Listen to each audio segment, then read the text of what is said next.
Cinderella समझती है कि वो एक शहजादी है, लेकिन वो भूल चुकी है कि वो असल में क्या है। हाँ, सही कहा आपने। वो हमारे घर की एक नौकरानी थी।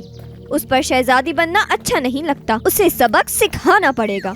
हाँ, तो अब मुझे बताओ कि इस दफा तुमने किस तरह का प्लान तैयार किया है? तुम्हें बड़ा मजेदार और एक लजीज केक बनाना होगा, लेकिन उसमें सामान होगा। तो उन्हें पीछे से आवाजें आने लगी। सिंड्रेला, रुको। लेडी पफी और उसकी बेटियां एक केक पकड़कर ला रही थी। हम तुमसे माफी मांगते हैं, हमने तुम्हारे साथ जितना भी बुरा किया। चलो अब सारे दिले शिकवे भूल कर हम मिल जाते हैं। हम भी तुम्हारी फैमिली हैं। तो क्या अब हम दोस्तों की तरह रहेंगे? ओह हाँ, बिल्कुल।